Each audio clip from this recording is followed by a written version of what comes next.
Vamos ficar em pé só um pouquinho?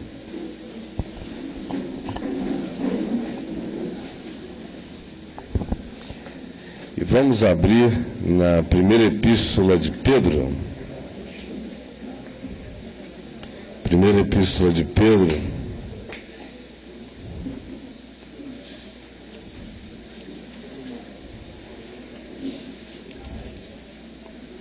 Capítulo 5.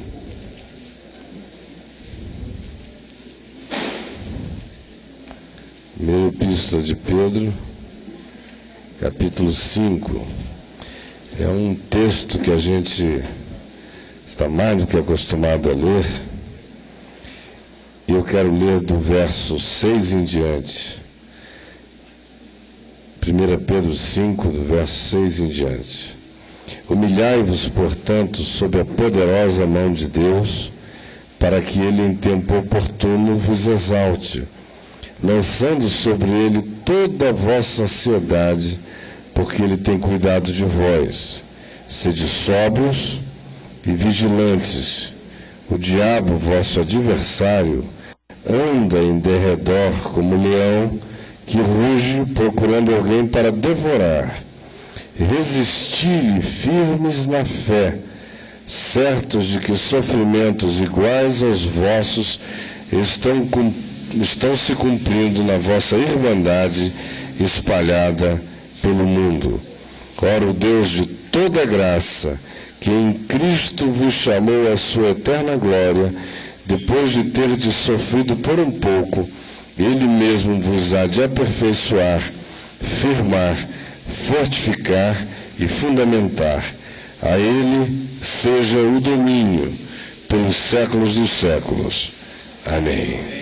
Pai, ilumina nossa mente e dá-nos entendimento espiritual e também prepara o nosso coração para o acolhimento da Tua Palavra, para que nós não só entendamos, mas venhamos a dar razão a Ti dentro de nós, acolhendo a Tua Palavra para o nosso benefício.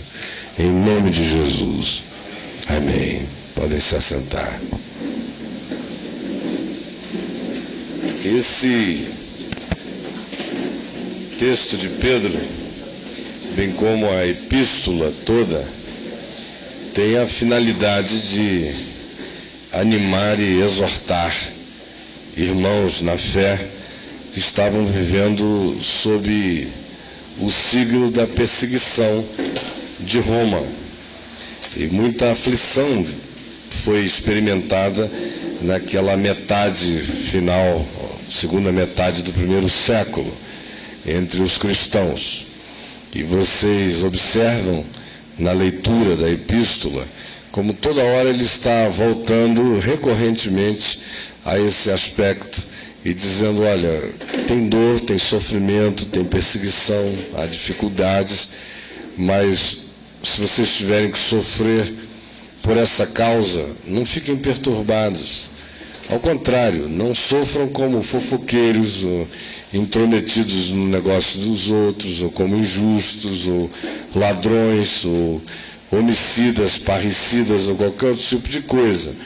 Mas se o sofrimento que vocês estiverem experimentando for esse, mais do que razoável, que se fundamenta no fato de que a glória de Deus está sobre vocês, o Espírito da graça, do amor, da misericórdia, da justiça, da fé, da bondade, e se é o exercício desse tipo de coisa que vem provocar no coração das autoridades, dos que têm poder nas mãos, ou mesmo aqueles que se aproveitam do poder que outros têm para fazer mal a vocês, então não se aflijam, porque sobre vocês repousa o Espírito da glória e de Deus.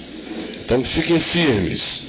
E ele recorre insistentemente a essa afirmação, a esse Espírito.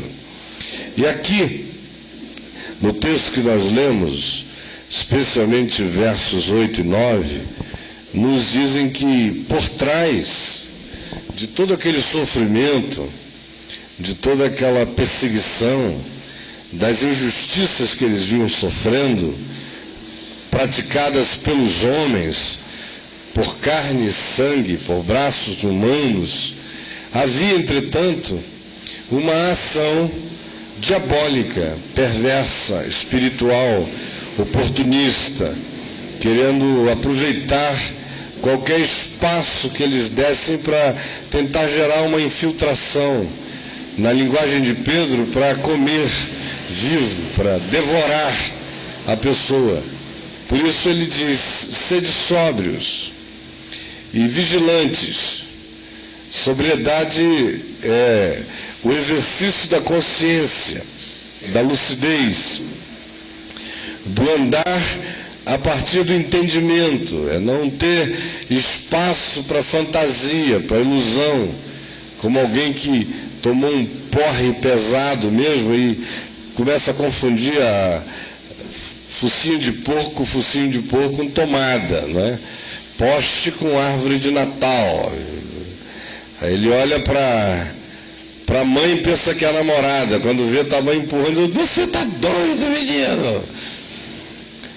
Porque ele perdeu a sobriedade, perdeu o discernimento, perdeu a sintonia fina, perdeu a consciência, perdeu a capacidade de estar pronto, como aqueles que estão preparados para uma peleja, para uma batalha, para uma briga, para um enfrentamento, e que precisam estar sempre prontos.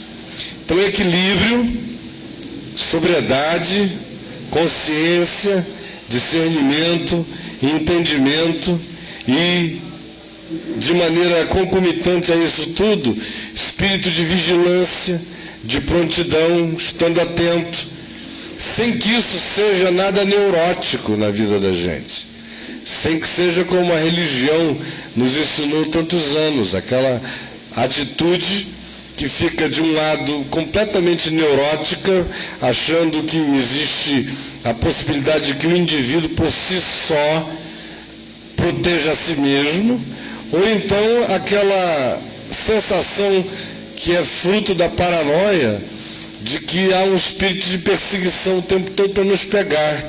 Então, sem que a gente caia nesses extremos, o chamado, no entanto, é para o exercício da lucidez, da percepção, o desenvolvimento da consciência, tudo isso com um espírito de prontidão, de vigilância, de autopercepção, de autoconhecimento, de avaliação do ambiente e do mundo à volta.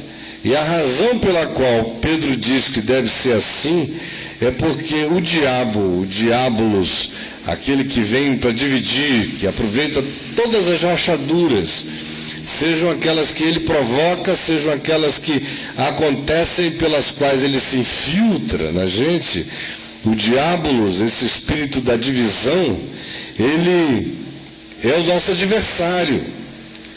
Ele não faz conchavos com a gente, exceto para nos comer melhor. Ele é como o lobo de Malta do Chapeuzinho Vermelho. O que é? É só ceva para comer gordinho. Mas ele é adversário. É adversário de modo quanto mais. É adversário essencialmente. Qualquer que seja a barganha com ele, tenha certeza, é circunstancial. É apenas um prazo para cevar e engordar a presa para que ela seja devorada adequadamente, na hora e no tempo oportuno. Então Pedro diz, olha, sobriedade, lucidez, consciência, discernimento, entendimento, vigilância, prontidão, por uma razão simples. O diabo é adversário de vocês. Ele se manifesta querendo gerar o que significa o elemento de adversidade ou o poder de ser adversário, de ir contra, de enfrentar, de barrar, de impedir, ou mesmo em havendo a possibilidade de passar por cima, de triturar vocês do lado de lá. A presença dele é antitética, é antagônica o tempo todo em relação ao fluxo do sentido da vida. Então, se vocês estão tentando andar no fluxo da vida, podem ter certeza que o diabo é adversário de todo projeto de vida, de todo projeto de consciência, de lucidez, de equilíbrio, de paz, de relacionalidade reconciliada, de pacificação do coração, da mente. E ele não só é adversário no que diz respeito ao enfrentamento direto, na intenção de produzir em nós, sugestionar-nos, usar sugestões diversas à nossa volta para emular a nossa mente com alguma coisa que nos desvie da segurança na fé e instale na gente o medo ou qualquer outra forma de insegurança, mas ele também usa as circunstâncias, como no caso aqui, os sofrimentos, as privações, as dificuldades, para ver se nessa oportunidade, como um vírus oportunista, ele entra nessa baixa de imunidade da consciência que acontece quando existe a deficiência de fé no coração em relação a se apropriar daquilo que já está completamente feito, consumado e realizado por Jesus em nosso favor. Então, quando as circunstâncias relativizam a nossa paz, quando as circunstâncias nos fazem sentir-nos perseguidos, quando as circunstâncias provocam em nós questões do tipo: onde é que está Deus que não me protege de tanta angústia? Quando as circunstâncias parecem favorecer o espírito do adversário, do que vem contra nós, e o coração se fragiliza, se enfraquece, essa é a hora do bicho. Essa é a hora da chegada, essa é a hora de aproveitar e devorar. Essa é a hora do rabo de arraia, da banda, do cara caiu, não sabe nem porquê. Essa é a hora dessa chegada perversa, adversária, na existência da gente, e que é caracterizada aqui como um leão. É a semelhança de um leão. E nenhum de nós aqui gostaria de estar junto com um leão sem que entre nós houvesse uma grade. Não adianta nem haver um domador, a gente quer o leão do outro lado do rio, bem largo. Por isso é que nos zoológicos há fossos profundos e paredes altas, e como se não bastasse, às vezes prendem o bicho do lado de lá, porque nenhum de nós sente essa confiança naquele felino. Ele é lindo, ele é arquetipicamente maravilhoso, é impossível você olhar um leão e não se encher de perplexidade entre aquela beleza majestosa, mas nenhum de nós passa a mão na cabeça.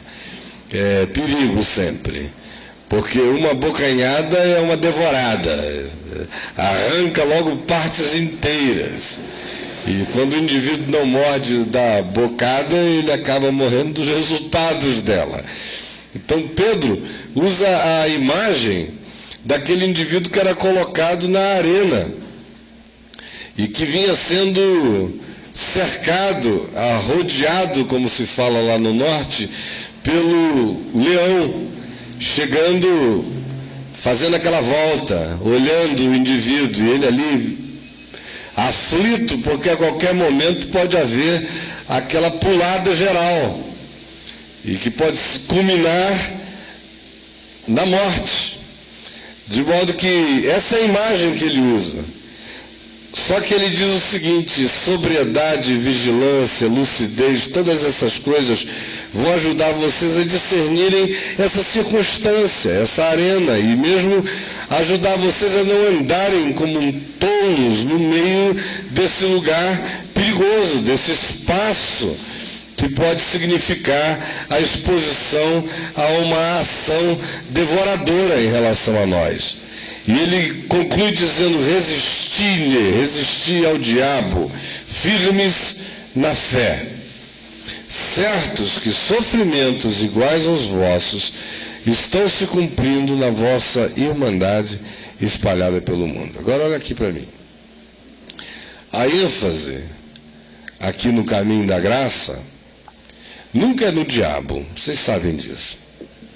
O diabo está secando de inanição no que nos diz respeito em nome de Jesus.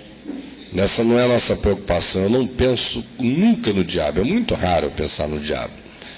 Se ele precisar de algum tipo de conexão de ideia ou de pensamento em relação a mim, ele está em jejum, porque eu não dou essa bola para ele. Para mim, ele está no lugar dele. Assim como eu não fico pensando no anjo Gabriel, nem no arcanjo Miguel, nem em serafins, nem em querubins. Meu negócio é todo focado em Jesus e no Evangelho. Quem está a serviço dele, que entre numa boa, mas é ele que determina, porque minha relação é com ele, direta, o dia inteiro, o tempo todo. Então, se anjos não são objeto da minha preocupação, o diabo vai ser. Ele tem quem cuide dele, de modo que eu não tenho energia para dar a ele refletindo sobre o poder dele. A energia que eu tenho para dar não é a ele. Eu tenho é para manter em mim mesmo, que é essa de lucidez, de vigilância, de discernimento, sem paranoia e sem bobeira, sem tolice, sabendo que o caminhar nesse mundo carrega suas implicações de perigo, de risco, de laço, de engano, de fantasia também. Mas a ênfase, eu dizia, aqui no caminho da graça não é essa que se foca no diabo. É aquela que é focada na graça que já realizou tudo por nós. Como diz Paulo aqui em Colossenses, no capítulo 2, do verso 13 em diante, quando ele afirma que o espírito de dívida, o escrito de dívida que havia contra nós e que constava de ordenanças, de leis que foram transgredidas por nós, todas elas, de um modo objetivo ou subjetivo, esse escrito de dívida foi inteiramente removido por Jesus, e quando ele removeu esse escrito de dívidas que havia contra nós, ele despojou simultaneamente os principados e potestades e publicamente os expôs ao desprezo, triunfando sobre eles na cruz. Esse é o fato. O escrito de dívidas foi removido, foi tirado. A lei, como Paulo diz em Romanos, que avulta a minha culpa, meu pecado, minha neurose, minha angústia, minhas paranoias, minha insuficiência absoluta, tratada não como quem a reconhece e descansa na justiça de Jesus, mas é uma insuficiência que apenas provoca em nós a vontade da autojustificação e da justiça própria mediante a lei, o que apenas exacerba nosso conflito e aumenta nosso sentimento e realidade de transgressão, por cujos espaços enormes principados e potestades se apropriam da mente da gente pelo elemento da culpa. E na cruz, esse escrito de dívida foi tirado, foi rasgado completamente. E os principados e potestades que se serviam dessa culpa e se alimentavam das nossas paranoias, quando a gente tem o entendimento e crê no que foi feito por Jesus na cruz, como tudo isso foi rasgado, como nossas culpas e os elementos que caracterizavam, que vinham todos dos absolutos da lei, arrancados como qualquer meio de confusão para a mente no que dizia respeito a pretender justificar-se por aquela escada de cumprimentos e de obediências externas, porque no coração todos nós fracassávamos e fracassamos. Quando aquilo tudo foi removido como elemento de confusão e a cruz se estabeleceu solitária, soberana, na graça que está definida e conquistada por nós, porque Jesus cumpriu a lei por mim e agradou a Deus, o Pai, por mim. Quando esse entendimento entra em mim, o escrito de dívida inteiro é arrancado da minha frente. Não porque eu vivo em transgressão, mas porque aquela já não é a minha referência para nada, porque daí em diante A minha obediência não tem nada a ver com lei, tem apenas a ver com o amor de Cristo, pois o amor de Cristo passa a me constranger, julgando eu isto. Um morreu por todos, logo todos morreram, para que aqueles que hoje vivem não vivam mais para si mesmos, mas para aquele que por eles morreu e ressuscitou. Então, quando esse entendimento entra, principados e potestades ficam sem ter onde pegar na gente. Pô, e agora, meu Deus? O que eu vou fazer com esse cara? Aí vem e diz, você é isso. Aí você diz, é isso mesmo. Tudo que ele quer é um desacordo. Não, é verdade, eu sou de Deus, eu sou justo. Aí quando a resposta é essa, ele senta no sofá da alma da gente e diz, aleluia ao contrário. Que maravilha. Vou comer esse bicho todinho, cheio de justiça própria. Mas quando ele não encontra essa alça, se ele me diz eu sou um pecador, pô, você está retardado, bicho. Claro que eu sou. Onde é que eu vou pegar esse cara? E qualquer outra coisa que ele invente, se tiver a ver com o que eu reconheço dentro de mim como fazendo parte da minha constituição, ele já chegou sem ter onde pegar nesse caixão. Agora, quando eu estabeleço aquela tentativa de enfrentamento pela justiça própria, paradoxalmente, essa força antagônica apenas cresce em mim. Mas quando eu, de fato, creio, e não é um ardil psicológico, é fé verdadeira, que o escrito de dívidas foi removido e cancelado, principados e potestades não sabem aonde segurar. Por isso é que eles ficam só rodando. Não tem como chegar. Estão por aí. Mas não tem onde pegar. Porque a sua fé está toda concentrada no fato de que aquilo que era o elemento que os alimentava foi arrancado e rasgado. De modo que eles agora vivem um estado de desprezo. Foram expostos publicamente ao desprezo. Porque eles se alimentam do nosso prezar. Se a gente os prezar, seja aquela manifestação de prezar negativo mesmo, que diz, é o diabo e fala nele o dia inteiro e enche a bola dele o tempo todo. Ele se alimenta disso, do nosso prezar. Tem o satanista voluntário e devoto, que escolhe os meios mais diversos para fazer conluios com o diabo, e tem o satanista evangélico, cristão e antagônico ao diabo, que é aquele que diz que odeia o diabo, que só fala nele. E vive só por conta dele, pensa nele o dia inteiro. Esse indivíduo tem uma devoção negativa para com o diabo e alimenta esse processo no coração o dia inteiro. Mas quando a fé entra na mente, você sabe que o escrito de dívidas foi rasgado, eles que foram expostos ao desprezo passam a ter por parte de você não aquela atitude de quem amaldiçoa as trevas, porque a epístola de Judas diz que não se deve fazer isso, porque nem mesmo o arcanjo Miguel assim se portou, quando disputou com Moisés com Satanás acerca do corpo de Moisés. O que ele disse foi: o Senhor te repreenda, Satanás, ao invés de lançar impropérios sobre o reino das trevas, mas sem que seja assim, na base do impropério contra a escuridade espiritual. O que se espera é que no nosso coração haja o desprezo, que é o não prezar, o não tratar com aquela consideração elevada, não colocar como centro da mente dos pensamentos, deixá-lo no lugar onde ele está. O lugar que ele está é rodando na periferia.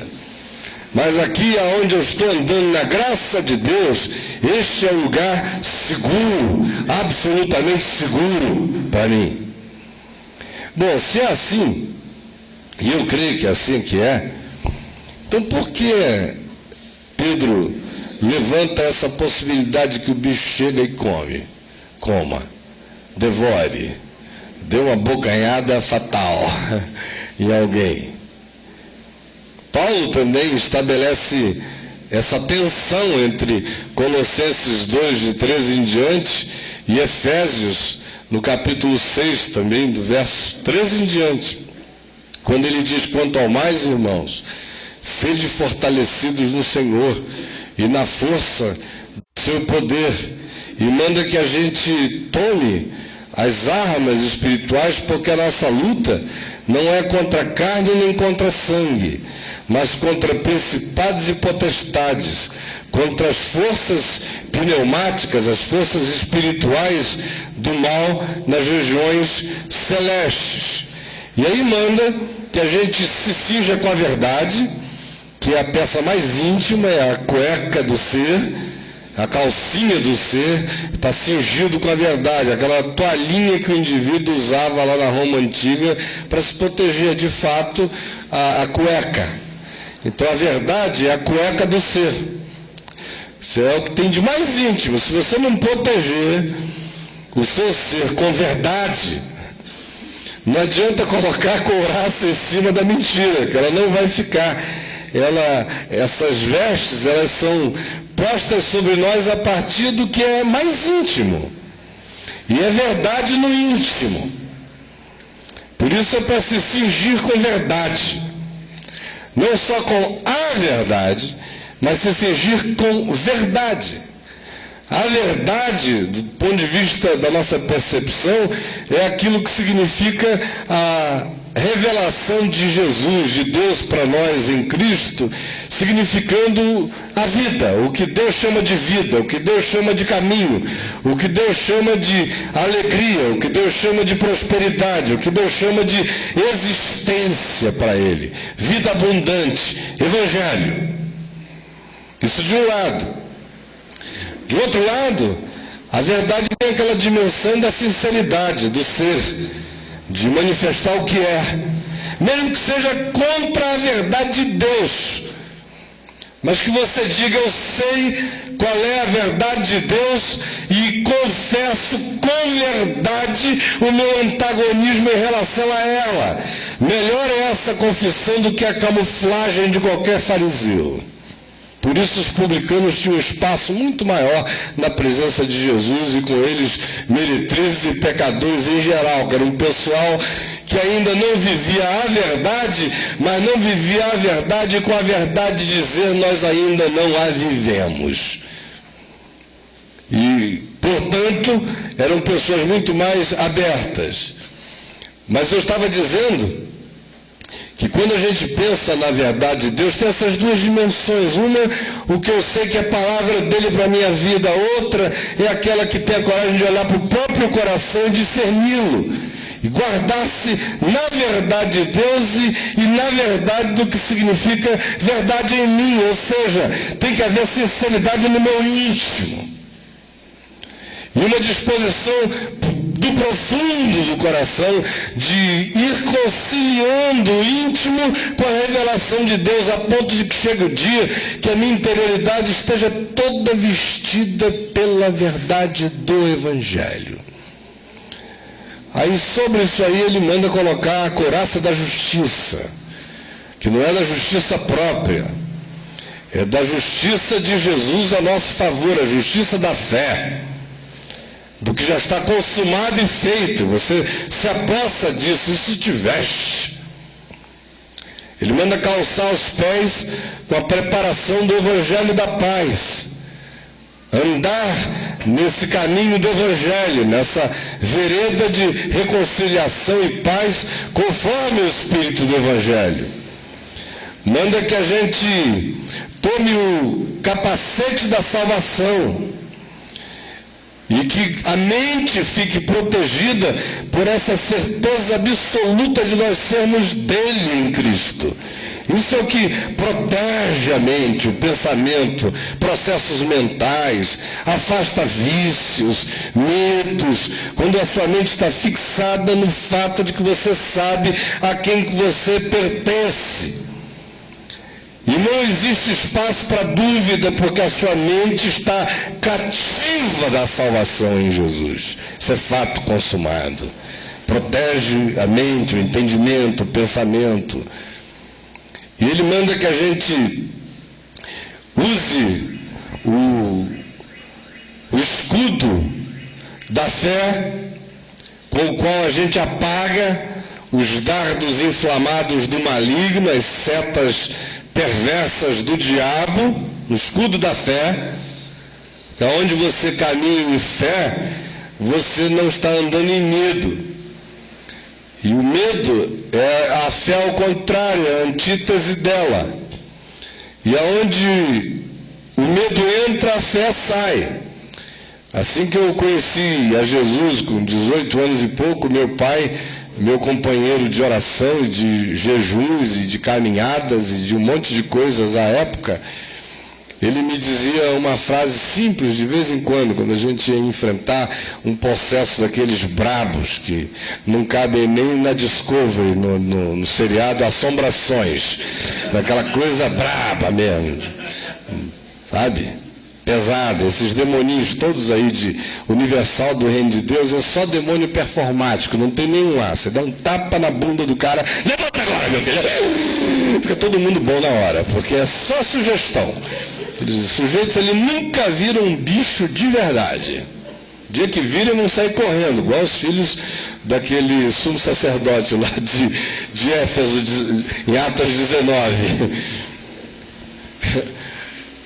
Aí quando eu ia com ele, às vezes, para essas situações, ele sempre disse: meu filho, não esqueça, quando o medo entra pela porta, a fé sai pela janela. Então, não tema, sob hipótese alguma. Eu digo, então vou nessa convicção. Aí puxavam faca, corriam com aquelas peixeiras na minha direção, todas as brabeiras desse mundo. Eu lutei muito a minha vida toda, jiu-jitsu, essa coisa toda, e às vezes eu dizia, bom, era melhor eu esquecer que eu estou diante de um processo e partir para dentro mesmo, atropelar o bicho. Mas eu não vou estar deixando de exercer a minha fé, eu vou ficar quieto aqui, olhando para isso, não vou sair do lugar. E eu vi aquela parede invisível e arrebentando tudo na minha frente, sem sair do canto. E sem deixar que qualquer medo entrasse no coração, com a mente posta na certeza do que era meu em Jesus. E essa é uma justiça que tiveste, esse é um escudo que quebra dardos inflamados do maligno. E ele disse, empunhando a espada do Espírito, que é a palavra de Deus. Não significa andar carregando esse livro por aqui, que isso é uma invenção recente. A palavra de Deus é para ser guardada no coração. Não é um livro mágico que a gente carrega com ele. É um conteúdo de consciência que a gente guarda em nós. E com o qual a gente enfrenta o pensamento oposto, antagônico, a não razão, a loucura, que vem toda hora querendo se passar por sabedoria. É com a palavra de Deus que a gente agride essas estruturas de perversidade mental, invisível, que tentam o tempo todo estabelecer um feudo à nossa volta, a fim de criar o controle de principados e potestades, se utilizando dos nossos vícios, de todas as formas, de todas as circunstâncias, para criar a fixação dos elementos de perversidade e de doença em nós. Então aqui em Efésios, o mesmo Paulo que tinha dito que o escrito de dívida que há contra nós, que constava de ordenanças, e que havia e constava de ordenanças, foi removido, rasgado e destruído, e que os principados e potestades foram por tal ato expostos ao desprezo, e Jesus sobre eles triunfou na cruz, e que esse benefício é nosso. Ele também diz que é para vigiar, e está apercebido. Está feito em nosso favor pela fé. Mas todos os que andam na fé e que creem no que Jesus fez e realizou por eles, não optam jamais daí para frente por uma maneira de existir que seja a negação da fé que eles professam. Porque pela fé que realizou tudo em meu favor, se eu creio, o benefício é todo meu. Se eu digo que creio, mas ando de um modo que não leve em consideração em significado de importância essencial o que Jesus fez e realizou por mim, pela minha própria vida eu estou negando aquilo que eu confesso. Não existe fé que se estabeleça no coração de ninguém sem que ela mesma vá se transformando em fruto de si própria. Sem que ela vá dando e produzindo resultado daquilo que a boca confessa, se transformando em evidência da confissão nos gestos, nos pratos, no relacionamento, nos vínculos. Ou seja, a fé frutifica sempre quando ela está presente. A não frutificação é a ausência dela, porque a presença dela frutifica sempre em nós. Não significa dizer que se está advogando agora o oposto. Que você um dia, como os evangélicos ensinam, foi liberto quando creu que o escrito de dívidas que havia contra nós foi removido. Os evangélicos, a antiga, quando ainda sobrava alguma coisa de legal deles. Naquele tempo, que já não está mais presente, infelizmente. Então, se dizia que o indivíduo um dia, quando creu, recebeu o benefício, mas diziam então daí para frente: meu filho, não dê mais mole, porque se tu der uma amolecidazinha, o bicho vai pegar capando. Não é? Não era assim que nos ensinavam? Por isso é que o indivíduo pode se converter de qualquer porcaria da terra ao Evangelho de Jesus. Agora, se depois que ele disser que crê no Evangelho, ele tiver alguma vacilada na vida, ele vai ser tratado igual o diabo o resto da vida dele dentro da igreja, não é verdade? Porque tem perdão para quem está chegando, mas para quem está dentro, o que tem é cacete, humilhação até o fim. Se o sujeito der uma bobeada e for visto. Então o negócio é não ser visto, aí cria a escola da hipocrisia, com pós-graduação em marketing e tudo mais, em como apresentar fachadas para não ser perseguido. E o cara acaba virando evangélico. É um problema sério. Então, Paulo, de um lado diz, olha, está feito. De um outro lado ele diz, mesmo estando feito e você sabendo que está, trate o que está feito com a responsabilidade de quem creu. Para você não abrir espaços na sua vida. Não abrir brechas, cunhas, passagens, portas. E Pedro nos chama para essa realidade de vigilância. A pergunta é, quando é que essa relação com o adversário vai se determinando, vai se configurando, e quando é que a gente vai criando o espaço de aproximação para ele vir chegando cada vez mais perto da gente como quem quer devorar? E aí algumas coisas simples que eu queria dizer para a gente terminar. Que horas são, meu querido Chico? 10 para as 10, eu tenho que terminar 10 horas, 10 e pouco, né? Então, olha só. Primeiro, Paulo diz aqui em Efésios, no capítulo 4, do verso 26 em diante, que é para a gente, se for se irar, não pecar. Ira o tempo todo é sinal de uma atitude interior adoecida, raivosa. Nenhuma ira jamais, no entanto, é sinal também de patologia da alma. Se o estado de irascibilidade contínuo é doença, altamente destrutiva para a gente. E a incapacidade de sentir qualquer ira também denota doença psicológica.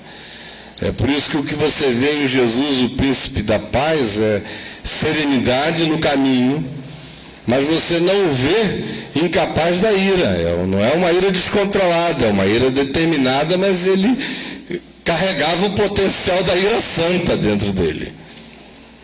Porque essa é a existência sadia, ela nem é tocada pela ira, nem se entrega à ira, não dá lugar à ira, mas nem é também incapaz da ira. Paulo diz: irai-vos e não pequeis, não se ponha o sol sobre a vossa ira, não se mudem para a Groenlândia da ira, onde o sol só se põe de 6 em 6 meses. Aí o cara diz: não, o sol não se põe sobre a minha ira, não. Faz 5 meses e 12 dias que também o sol não se põe, porque eu moro na Groenlândia existencial. Eu estou hibernando aqui. Lá no mundo de vocês já passaram 6 meses, aqui no meu está no pôr do sol ainda, com direito à ira guardada. Então, quando a gente, conforme o Salmo de onde esse texto de Paulo, em Efésios 4, foi tirado, que é o Salmo 4:4, diz: irai-vos e não pequeis, repousai a vossa cabeça no vosso travesseiro e sossegai. O que é uma evocação para o exame da consciência todo dia. Vocês vão abrir para que a gente não para o diabo, que é adversário, que vem para matar, roubar e destruir, para comer, para devorar. Então não façam isso. Aí você anda um pouco mais, você vê o próprio Paulo em 2 Coríntios, no capítulo 2, eu creio que nos versos 12 e 13, no 14, aliás, dizendo acerca do episódio que tinha acontecido lá em Corinto, que é mencionado em 1 Coríntios 5, daquele indivíduo que estava transando com a mulher do pai. Lembram dessa história? Estava lá se relacionando com a madrasta, mandando ver na mulher do pai dele, ela toda oriçada, e os 3 frequentando a comunidade, o bicho de maior cornão manso de Corinto, e o filho faturando em cima, e lá cantando, e ágape para cá e para lá, muito ágape, muito eros entre ele e a madrasta. Então aí Paulo ficou sabendo, todo mundo naquela angústia danada, o irmãozinho lá que era o servo, não era servo, era o servo da história, com aquela galhada toda na cabeça, numa angústia, num constrangimento, e o filhão dele lá sem se tocar, e a mulher também. Aí Paulo fica irado. Vocês lembram como ele ficou irado? É uma das horas de maior ira de Paulo. Se descontrola, bicho, desculpe a expressão, descaceta geral. Ele chega e diz: olha, eu não estou aí presente, mas eu já determinei que eu, no meu espírito, juntamente com vós outros, vamos entregar esse cara a Satanás, para a destruição da carne, para que o espírito seja salvo no dia do Senhor. Vocês vejam como a pior raiva de Paulo termina com salvação ainda, né? Ele termina com salvação no pior dia dele, ainda termina dizendo para que o espírito seja salvo no dia do Senhor.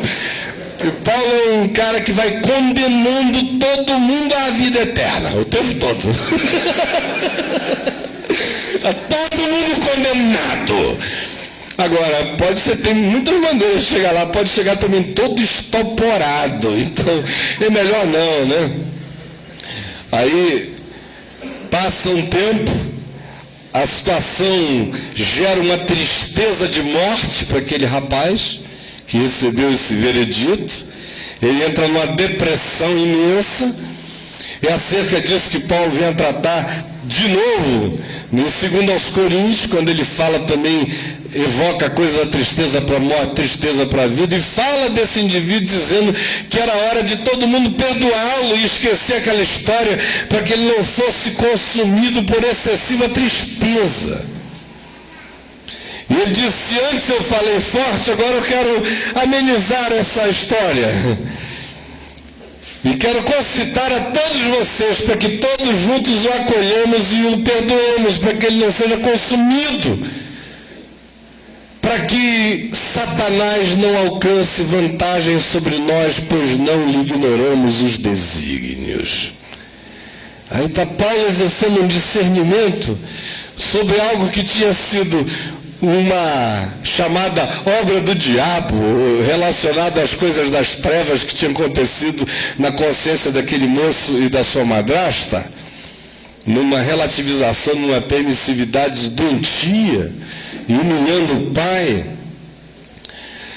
Ele tenta resolver aquilo daquela forma, mas agora ele vê que a continuidade daquele estado iria sim abrir não uma cunha na vida de um indivíduo, mas haveria de abrir uma porta imensa para o diabo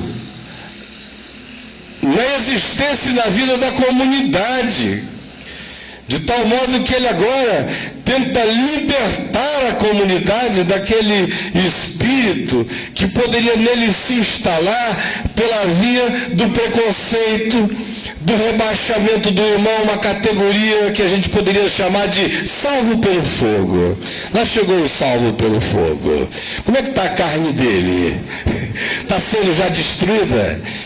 Ele está sofrendo de alguma coisa? Está dando um amarelão nele? Foi apanhado por alguma febre? Tem alguma evidência de que a graça de Deus está tratando ele com ferida? Vocês conhecem esses irmãos, né? Irmãos do diabo. Ai, cadê o pois que eu quero ver? Então, esse é um espírito bastante comum nos lugares de onde a gente tem vindo. É ou não é? E aí entra diabo para todo lado, e os caras não falam em outra coisa não sendo o diabo, justamente porque eles estão possessos daquilo. E Paulo chega e diz, olha, para que esse espírito não se instale, para que a gente não dê lugar ao diabo, para que a gente não mude para a Groenlândia, e fique dizendo que o sol ainda não se pôs, a gente tem permissão para odiar mais algumas horas, hora mês. Então, para que isso não aconteça, perdoe-no, para que ele não seja consumido por excessiva tristeza e para que a gente não abra um espaço, não dê lugar ao diabo, porque nós não lhe ignoramos os desígnios, a gente sabe por onde é que ele quer entrar. João bate na mesma tecla, na primeira epístola, quando ele afirma com categorias assim inegáveis, num tipo de palavreado que Jesus usava no Evangelho de João, especialmente, mas ele usa também na parábola do joio e do trigo em Mateus, no capítulo 13, que é quando ele fala dos filhos do reino e dos filhos do diabo. Foram plantados pelo diabo no campo do mundo. O joio. E João usa a mesma imagem, a mesma figura. Jesus também a repete em João no capítulo 8, quando ele fala daquele grupo todo de religiosos de Israel, o pessoal que tinha acabado de apanhar a pedra para jogar na mulher que tinha adulterado e sido apanhada em flagrante, em João 8, lembram da história?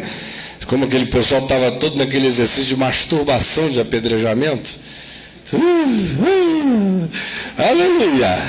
Uma pedrazinha para a gente jogar, na irmãzinha que foi apanhada lá, em flagrante, foi flagrante, ela não era a Rainha Vitória, estava peladona. Levaram-na daquele jeito ali, com um paninho de pudicícia para cobri-la, para ela ser apedrejada sem expor tantas partes. Bondade de crente.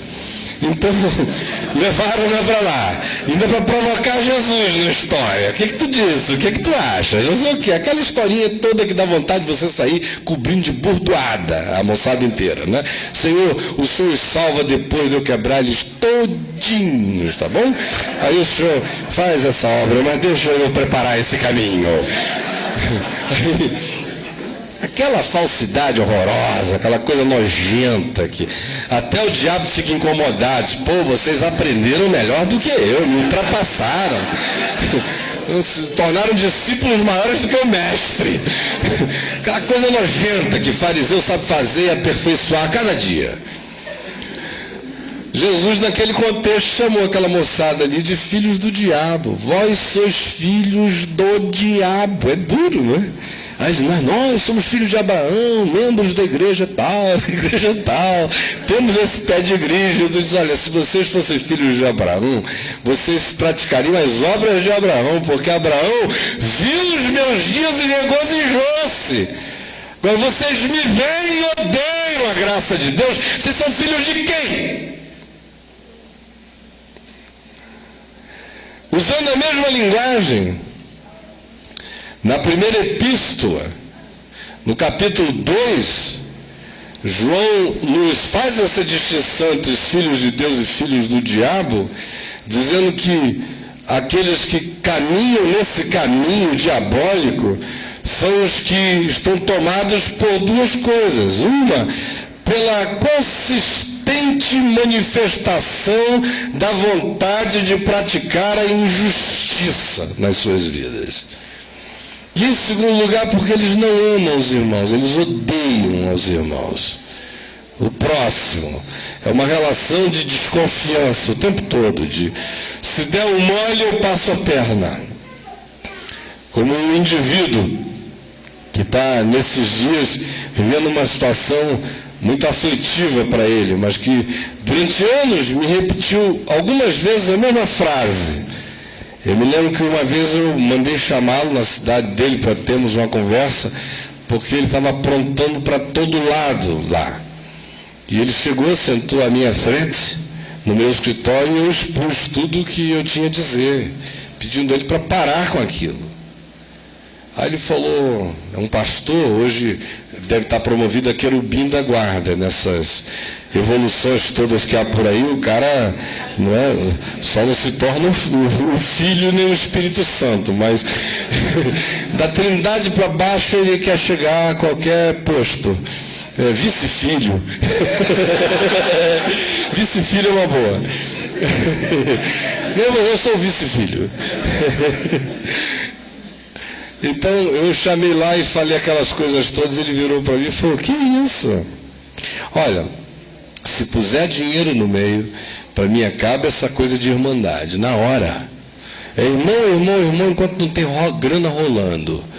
Se uma graninha rolar na mesma hora, eu vou te dizer o seguinte, se eu puder, eu vou tirar sua pele. Se eu puder, eu vou comer suas carnes. Se eu puder, eu vou comer os seus nervos e os seus tendões. Se eu puder, eu vou roer os ossos e vou chupar o tutano. 3, 4 vezes num período assim de anos eu ouvi esse cara repetir a mesma frase com a mesma consistência, com a mesma energia, com a mesma deliberação. João não teria a menor dúvida de dizer, olha, confessa o teu nome, em nome de Jesus. Qual é o teu nome, bicho? Porque são todas as evidências consistentes de uma pessoa que optou pela filiação do diabo. Está dando o fruto do pai dele. Está seguindo o caminho do divisor, do destruidor, do aproveitador, do devorador maligno. Isso tudo se associa à injustiça e ao ódio no coração. Ainda na primeira epístola de João, no capítulo 5, ele nos diz que existe a possibilidade de que a gente viva com tanta paz pela certeza de que o maligno não nos toca. E diz que isso tem a ver com a nossa certeza de amarmos a Deus e amarmos os irmãos.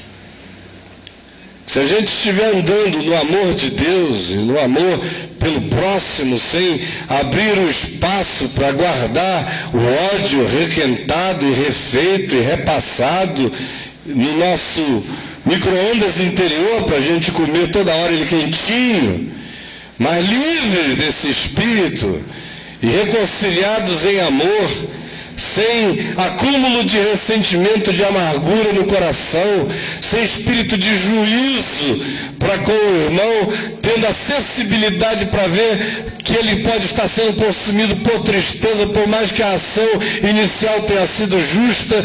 Qualquer justiça se transforma em injustiça se na hora da misericórdia a justiça não fizer misericórdia. Ela vira perversidade maligna, vira justicismo, porque no final é a misericórdia que triunfa sobre o juízo. A justiça de Deus está em realizar a vitória da misericórdia sobre o juízo. De modo que uma coisa que começa como justiça, se chega na hora da percepção, da sensibilidade, da dor, da pedagogia, como sendo algo já discernível na vida do outro, e assim mesmo você insiste naquela direção, o que nasceu como justiça virou injustiça na mesma hora. O que começou para fazer prevenção de uma coisa maligna, acabou se transformando na própria coisa maligna daí para frente. Por isso, se aquilo tudo começou com o homem sendo entregue a Satanás para a destruição da carne, para que o Espírito fosse salvo no dia do Senhor, agora Paulo diz, se passar dessa hora, quem está trabalhando no outro lado é Satanás em nós. Porque não existe nenhuma posição nessa vida que seja firmada hoje e que amanhã continue a ser exatamente a mesma coisa, porque a posição de hoje é a posição de hoje, mas a vida muda com todas as suas dinâmicas, e é por isso que eu sou chamado à sobriedade e à vigilância, porque eu tenho que reatualizar cada dia, cada coisa como consciência de hoje. Porque o que foi consciência ontem pode já não servir para agora. Assim como a medida preventiva e cautelar, espiritualmente falando, de entregar aquele indivíduo a Satanás para que ele fosse devidamente disciplinado de modo espiritual para que ele fosse salvo no dia do Senhor, a continuar, Paulo diz, vai virar instrumento perverso. Foi bom naquele dia, já não é bom agora. Porque a vida mudou, sobretudo porque o coração dele mudou. Então vamos acolhê-lo para que ele não seja consumido por excessiva tristeza. João anda afirmando a positividade do outro lado, que assim, ódio, ressentimento, abrem essas vias perversas em mim. De outro lado, o exercício da prática do amor e da justiça guardam o meu coração no amor de Deus e são demonstração da minha fé no que Jesus fez por mim, e por isso o maligno não me toca. Vocês lembram que Jesus vinculou as coisas o tempo todo? Na oração que ele nos ensinou a fazer, ele diz que a gente deve pedir perdão ao Pai pelas nossas dívidas, assim como nós perdoamos aos nossos devedores. Ele conta na parábola do credor incompassivo, que foi aquele que se aproximou do homem a quem ele devia, né? Que era credor maior sobre ele, portanto ele devia a alguém muito, devia milhões a alguém. E não tendo como pagar, foi lá e se humilhou e pediu perdão, e foi perdoado. E ao sair dali, encontrou alguém que lhe devia milhares de vezes menos do que ele tinha devido, e acabado de ser perdoado da dívida que tivera. E ele pula agora no pescoço desse outro que deve a ele infinitamente menos do que ele devia a alguém superior a ele. E esmaga o pescoço dessa pessoa, e sufoca, e começa a enforcá-la, bota um mata-leão no bicho, e dizia, paga-me o que me deves ou eu vou mandar te prender. Aí o cara dizia, por favor, não me prende não, porque preso eu não produzo, eu não tenho como trabalhar na cadeia, deixa eu ficar solto para eu poder te pagar. Mas é quando a vontade de receber já se tornou muito menor do que a vontade de se vingar, ou de manifestar algum tipo de tirania, despotismo, que sejam resultados da insegurança do indivíduo sobre ele mesmo, e insegurança que é uma coisa frágil. Insegurança, segurança fala de uma fortaleza, insegurança de uma fragilidade, mas não tem nada mais poderoso quanto a construir coisas ruins em nós e de uma estrutura imensa, de mente forte, do que insegurança, porque a tendência da insegurança é fazer compensações do lado de fora, e o indivíduo inseguro é aquele que em geral do lado de fora é o mais agressivo. O inseguro é aquele que do lado de fora é o que precisa de maior afirmação, justamente por isso ele bota uma abóbora na cabeça e sai andando pela rua para ser percebido. Enfim, toda hora a insegurança gera do lado de fora o oposto do que existe dentro do próprio indivíduo. Mas aqui o que nós estamos olhando e vendo a situação na qual esse estado de insegurança na vida daquele homem fez com que crescesse nele uma vontade enorme de ser déspota sobre a vida do seu próximo, que a ele devia alguma coisa, e mesmo ele tendo sido perdoado de uma dívida maior, agora ele não é capaz de perdoar a dívida infinitamente menor que alguém tem contra ele. E por isso os servos do credor maior viram que aquele mosquitinho estava fazendo lá de fora da sala na qual ele receberam o perdão, e entraram lá e disseram: aquele cara está lá fora matando um sujeito que deve uma bagatela para ele. Aí o homem disse: mandem esse safado entrar de volta aqui, isso é um acréscimo meu. Esse safado voltar aqui. Aí ela vê ele,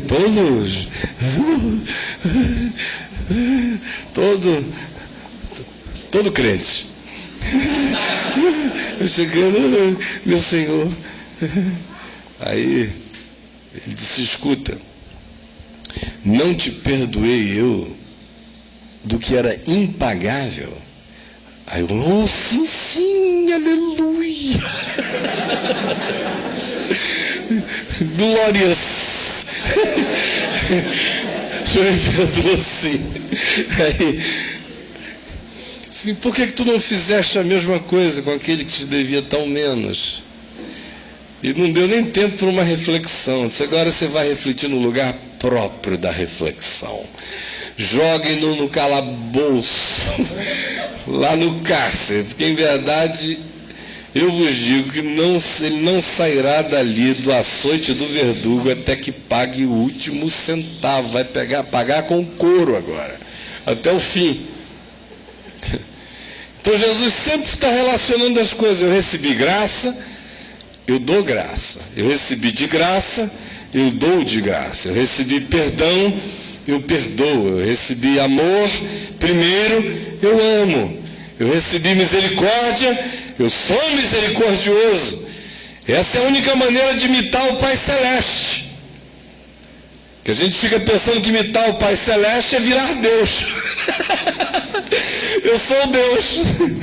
Aí o cara fica com 5 minutos, fica com aquela síndrome de divindade. Sou Deus. Aí ele se acha perfeito, todo-poderoso. Aí ele começa a ficar cheio de decretos. Eu declaro, eu decreto. Tem até aquele indivíduo que outro dia me contaram, que estava lá no púlpito do circo dele. E aí ele chegou, de repente levantou e falou: vocês precisam ver com o meu comando mental como está ficando bom. Eu estava aqui, me deu vontade de cantar uma música, eu peguei e mandei um comando para Deus, mandando Deus dar um comando para o rapaz da música. E Deus deu o comando para o rapaz da música, e eu fiquei feliz, porque Deus deu o comando. Eu comandei a Deus, Deus comandou a ele. Aí depois tive vontade de cantar uma outra música, mas não queria mandar nenhum bilhete, mandei um comando para Deus. Aí Deus mandou um comando para ele e ele obedeceu a minha vontade. E aí o cara fica dando ordens para Deus, que dá ordem para Deus. Deus virou o mediador entre esse Deus e o homem. O mediador dele, olha só a brincadeira. Só prendendo os bichos desses, uma camisa de força. Doido. Aí o diabo dispensou uma modalidade nova. Eu só tive vontade de ir acima do Altíssimo, mas nunca dei uma ordem para ele. Queria ver como era possível da Estátua da Liberdade, mas nunca tem uma ordem. Eu só fazer um voo de helicóptero e cair. Esse pessoal não se segura. Então, obedecer e se tornar como pai, filhos do Pai Celeste, Jesus disse, é ser capaz de exercer essa bondade dele, porque ele faz vir sol sobre justos e injustos, e derrama chuva e aguaceiros e bondades na fazenda do justo e na fazenda do perverso. Para que a gente seja filho do Pai Celeste, Jesus está o tempo todo dizendo que é para manifestar essas obras de graça, de amor, de perdão, de misericórdia. Não é a perfeição que a gente não tem, nós somos aperfeiçoados em Cristo, para podermos andar num caminho diário de uma vida que vai sendo talhada na graça de Deus, mas não existe perfeição em mim, senão aquela que me é imputada pela fé em Jesus Cristo. No mais, eu sou filho do Pai Celeste porque, sendo imperfeito, assumo a minha imperfeição, que foi por causa da minha imperfeição que eu recebi perdão, e por causa disso eu perdoo a todas as imperfeições que vêm na minha direção. Foi por causa do meu pecado que eu recebi graça, é por causa dessa graça que eu recebi que eu a distribuo. É por causa da misericórdia que eu recebi, que eu sou misericordioso. É por causa do amor que me amou primeiro, que eu amo depois, mas eu amo. Me tornando filho do Pai Celeste em testemunhos de obras da existência, da consciência. Então, antes de eu sair para confins da terra, eu queria só dizer uma coisa a vocês. Todo mundo aqui está seguro. O escrito de dívida foi cancelado, foi exposto ao desprezo. Não tem diabo nenhum para molestar você, ande em paz. A menos que você queira se tornar um filho do diabo. Aí, como ele não dá paz nem a seus filhos, você já viu o diabo em paz? Tem gente que fica pensando que o inferno é um lugar tranquilo para o diabo. Que o diabo gosta do inferno, mas não é nada disso. O inferno é um lugar de tormento que foi criado para o diabo e seus anjos. Então é tormento. Andar no mundo do diabo é andar no mundo do tormento, da injustiça, da angústia, do ódio, do ressentimento. Ainda que você faça isso em nome de Jesus, mas não está sendo em Jesus que você está vivendo. A dívida está paga. As armas já estão postas em nós pela fé. Nós somos filhos da certeza de que o maligno não nos toca.